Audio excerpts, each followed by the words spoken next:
இப்போ ரீசெண்டாக நடந்த இந்தியா ஆஸ்திரேலியா கிரிக்கெட் செமிஃபைனல்ஸில் நம்மளோட இந்தியா வந்து வெற்றி பெற்றிருக்கு. முக்கியமான காரணமே வந்து பார்த்தீங்கன்னா ஒருத்தங்க தான், அவங்க தான் வந்து ஜெமிமா ரோட்ரிக்ஸ். இன்னைக்கு நம்ம வீடியோலையும் அவங்கள பற்றி தான் பார்க்க போகிறோம். ரொம்பவே சக்ஸஸ்ஃபுல்லான இன்ஸ்பைரிங் ஸ்டோரியாக தான் இருக்க போது.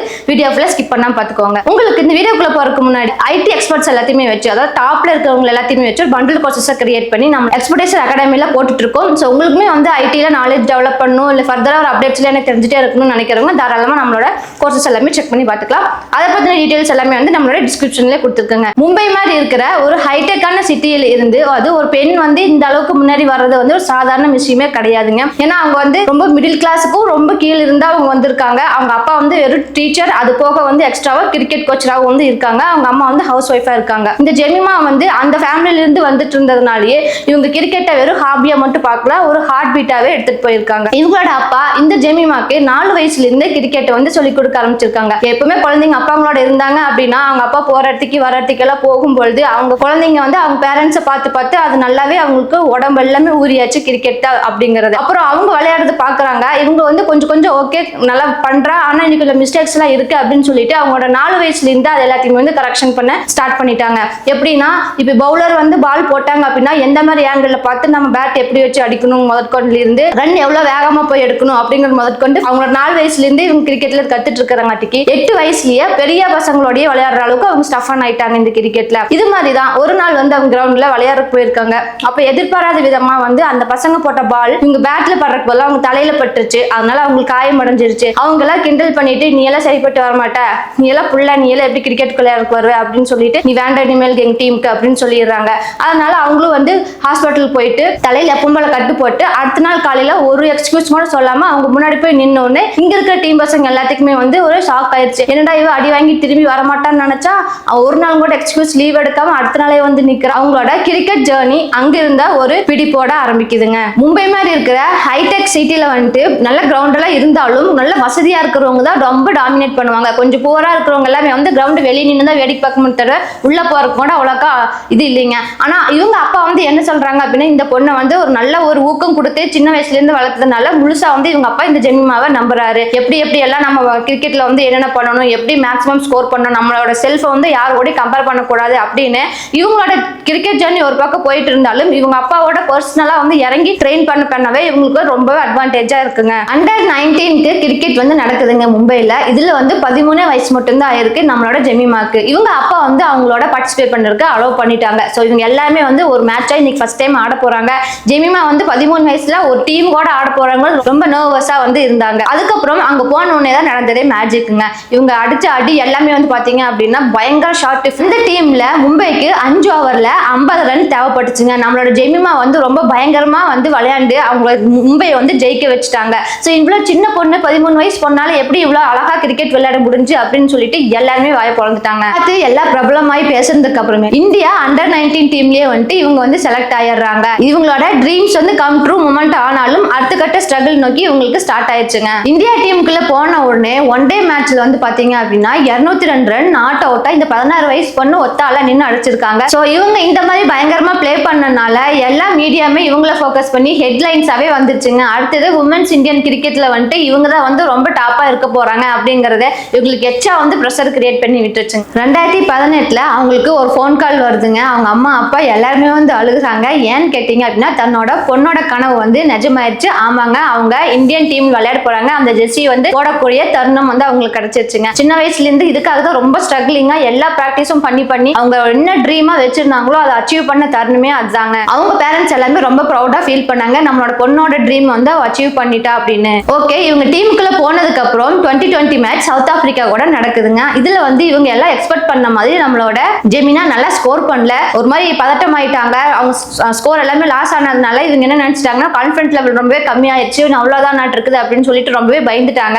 ஆனா அதுக்கு அடுத்தது வந்த சீரீஸ்ல வந்து என்ன பண்ணிருக்காங்க அப்படின்னா 50s அடிச்சு ரொம்பவே தூள் கிளப்பிட்டாங்கன்னு சொல்லலாம். இந்த மாதிரி வந்து இந்தியால இருந்து நம்மளோட உமன்ஸ் டீம்ல இருக்கிற எல்லா பெண்களுக்கும் இந்தியா டீமுக்காக விளையாடணும்ங்கிறது உயிர் மூச்சா இருக்குங்க. சோ அந்த மாதிரி இருக்கும்பொழுது இவங்க வந்து தோத்தாலும் அடுத்த சீரீஸ்ல இவங்களோட வளர்ச்சியை வந்து காமிச்சிட்டாங்க. அந்த தோல்வியிலிருந்து மீண்டும் எழுந்து வந்து அவங்களோட ஒரு யூத்ஃபுல்லான எனர்ஜியை வந்து கொடுத்துட்டாங்க அடுத்த சீரியஸ்லயே. 2020 இவங்க ஃபார்ம் அவுட் ஆயிடுறாங்க. மீடியா எல்லாமே இவங்க ஒரு மாதிரி கிரிட்டிசைஸ் பண்றாங்க. என்னன்னா இவங்க அவ்வளவுதான் இனிமேல் அவ்வளோக்கால விளையாட முடியாது அப்படின்னு சொல்லிட்டு. என்னதான் இந்தியன் டீம்ல இருந்தாலுமே அப்ப நடந்த இந்தியா இந்தியன் ஆஸ்திரேலியா மேட்ச்ல வந்துட்டு என்ன பண்றாங்க அப்படின்னா இவங்களோட பெர்ஃபார்மன்ஸ் வந்து அவ்வளோக்கா ஒன்றும் நல்லா இல்லை, ரொம்ப ஆவரேஜுக்கு ரொம்ப கம்மியா இருந்ததுனால அந்த டீம் வந்து நம்மளோட அப்ப அந்த டைம்ல வந்து நம்மளோட இந்தியா வந்து தோத்துடுச்சுங்க. இப்போ வந்து இவங்களோட ஸ்கோர் கம்மியாயிடுச்சு, இந்தியாவும் வந்து தோத்துடுச்சு. அது ஒரு மாதிரி எல்லாருமே வந்து பேச ஆரம்பிச்சுட்டாங்க. அவங்களுக்கு அவங்களே வந்து யோசிச்சுட்டு இருக்காங்க, ஏன் நான் நல்லா விளையாடுறது இல்லை, இப்ப எனக்கு என்ன ஆச்சு, நான் என்ன மிஸ்டேக் பண்ணிட்டு இருக்கேன் அப்படின்னு இவங்களோட ப்ராப்ளத்தை ஒன்னா இவங்க ஐடென்டிஃபை பண்ணி அதை ரெக்டிஃபை பண்றதுக்குள்ள இந்தியன் டீம்ல இருந்து இவங்க போன டைம் நடந்த மேட்சோட காரணத்தினால இவங்க தூக்கிடுறாங்க டீம்ல இருந்தே வேண்டான்னு. இதுதான் அவங்க ஃபர்ஸ்ட் ஸ்ட்ரகிளா ஃபேஸ் பண்ணது. அவங்களோட ட்ரீம் ஆன இந்தியன் டீம்ல இருந்து அவங்க தூக்குறதுனால இவங்க ரொம்பவே மனசு உடைஞ்சு போயிடுறாங்க. ஒரு கன்ஃபியூஷன், கோவம், தனக்கு எதுக்குமே பிடிக்காத மாதிரி ஒரு மாதிரி வெறி ஆயிட்டாங்க அவங்க. அதனால எல்லா சோசியல் மீடியாவுமே அவாய்ட் பண்ணிட்டாங்க, இன்டர்வியூஸ் கொடுக்கறதுல இருந்து எல்லாத்தையுமே ஸ்டாப் பண்ணிட்டாங்க. ஏன் பேட்டும் கூட கொஞ்ச நாள் வரைக்கும் அவங்க தொடாமையா தான் இருந்தாங்க. ஒரு நாள் இவங்க வீட்டுல இருக்கையில தான் அவங்க அப்பா பக்கத்துல இருந்து உட்காந்து சொல்றாங்க, ஜெனி இது உன்னோட ஃபர்ஸ்ட் ஃபெயிலியர் வந்து நீ ஒரு மாதிரி கோவமா அந்த ஆப்போசிட்டா வந்து நீ பார்க்காத, எப்பவுமே ஃபெயிலியர் வந்துதான் உங்களோட சக்சஸ்க்கான ஃபர்ஸ்ட் ஸ்டெப். அப்ப நீ வந்து அட்டைன் பண்ணிட்ட, நீ இது விட்டுட்டு இதுல இருந்து நம்ம எப்படி மீண்டு வர்றது அப்படிங்கறத பார்க்கணும், நீ இதுலயே இருக்க கூடாது அப்படின்னு அவங்களுக்கு அட்வைஸ் பண்றாங்க. இவங்க அப்பாவோட வார்த்தைகள் ஆறுதலாகவும் உண்மையாகவும் இருந்ததுனாலயே அவங்க மறுபடியும் தொடாம இருந்த பேட்டை எடுத்துட்டு போய் காலையில மத்தியானம் சாயங்காலம் நைட்டுன்னு எப்ப டைம் கிடைக்கோ எல்லா டைம் அனுப்பியும் வந்து இவங்க முன்னாடி பண்ணிட்டு இருந்ததை விட பயங்கரமான பிராக்டிஸ் கொடுக்க ஸ்டார்ட் பண்ணிட்டாங்க. 2021ல ஜெனிக்கு இன்னொரு கால் வருதுங்க. இங்கிலாந்துல வந்து 100 ரன் மேட்ச் வந்து விளையாடுறதுக்காக அவங்களை கூப்பிடுறாங்க. இவங்க எல்லாம் பிராக்டிஸ் பண்ணி பயங்கரமா இருக்காங்க. ஸோ இது நமக்கு வார்ம் அப், நமக்கு ஒரு சான்ஸ் அப்படின்னு சொல்லிட்டு இவங்களும் ஓகே வரேன்னு சொல்லி சைன் பண்ணிட்டாங்க அந்த மேட்சுக்கு. அந்த டீம் பேர் வந்து பாத்தீங்க அப்படின்னா நார்த்தன் சூப்பர் சார்ஜர்ஸ் தாங்க. ஆல்ரெடி அவங்களோட ஃபெயிலியர் பார்த்ததுனால ரொம்ப கேலி கிண்டலுமா அங்கேயே ஒன்னும் ஆடல, இங்க மட்டும் வந்து என்ன ஆட போறாங்க அப்படின்னு ஒரு மாதிரி பேசிட்டு இருக்காங்க. ஆனா இவங்க வந்து பவர் பேக்கா வந்திருக்காங்கன்னு யாருக்குமே தெரியல. அடிச்சு அடி ஒன்னொன்னு அப்படி இருந்துச்சுங்க. ஸோ இங்கிலாந்து ஃபேன்ஸ் எல்லாமே உங்களோட எனர்ஜி பார்த்து வாய பொழந்துட்டாங்கன்னு சொல்லணுங்க. இந்த மேட்ச் எல்லாம் பார்த்து இதோட ரிசல்ட், ஸ்கோர் எல்லாத்தையுமே பார்த்ததுக்கு அப்புறம் இந்தியால இருந்து அகைன் கால் வருது நம்மளோட இதுக்காக விளையாடுறதுக்கு. ஸோ அவங்க 2022ல ஸ்ரீலங்கா கூட நடந்த வேர்ல்ட் கப் மேட்ச்ல வந்து இவங்க 76 ரன்ஸ் அடிச்சு ரொம்பவே வந்து மாஸ் கிளப்பிட்டாங்க. இவங்களோட ரன்ஸ் பார்த்து இங்கிலாந்து கூட விளையாண்ட மேட்சை பார்த்து ரொம்பவே சூப்பரான ஸ்கோர் பண்ணிருக்காங்க அப்படின்ட்டு இந்தியா டீம்ல இருந்து அகைன் அவங்களுக்கு கால் பண்ணி 2022ல ஸ்ரீலங்கா கூட நடந்த வேர்ல்ட் கப்புக்கு அவங்களை வந்து மறுபடியும் இன்வைட் பண்றாங்க. இவங்களும் as usual அதே மாதிரி போறாங்க. இங்க விளையாண்டதை விட ரொம்ப பயங்கரமா அங்க விளையாண்டு நிறைய 76 ரன்ஸ் பக்கமா ஸ்கோர் பண்ணிருக்காங்க. அதுக்கு அடுத்ததே 2023ல பாகிஸ்தான் கூட வேர்ல்ட் கப் மேட்ச் நடந்துச்சுங்க. அங்க எல்லாருமே வந்து ஒவ்வொரு விக்கெட்டா போயிட்டே இருக்குங்க. ஆனா ஜெமி மட்டும் என்ன பண்ணிருக்காங்கன்னா நாட் அவுட்டுங்க, அவுட்டே ஆகாம 53 ரன் வந்து ஒருத்தரா வந்து ஸ்கோர் பண்ணிருக்காங்க.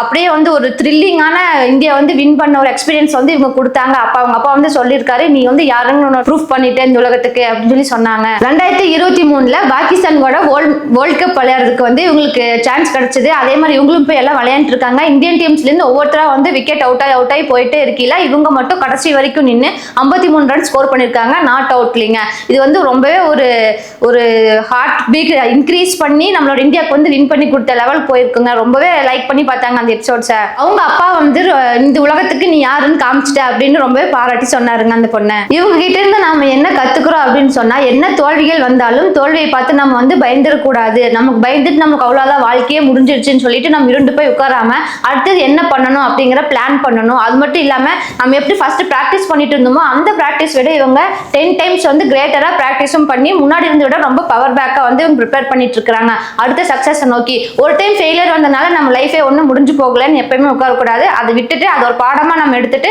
அடுத்தது நம்மளுக்காக என்ன இருக்கு வெயிட் பண்ணிட்டு இருக்கு அப்படிங்கிற நோக்கி தான் நம்மளோட ஃபோக்கஸ் ஃபுல்லாவே இருக்கும். அதே மாதிரி தான் இவங்களுமே வந்து பண்ணாங்க. இது ஒரு அத்லெட்டிக் பிளேயரோட லைஃப்ல இல்லாத ஃபெயிலியர்ஸே வந்து நம்ம பார்த்துருக்க முடியாதுங்க. ஸோ இவங்களே பெஸ்ட் எக்ஸாம்பிளா வச்சு நம்மளோட லைஃபையும் கம்பேர் பண்ணி பார்த்துக்கலாம். இந்த வீடியோ உங்களுக்கு பிடிச்சிருக்குன்னு நினைக்கிறேன். பிடிச்சிருந்துச்சுன்னா லைக், ஷேர், கமெண்ட் எல்லாமே பண்ணிக்கோங்க.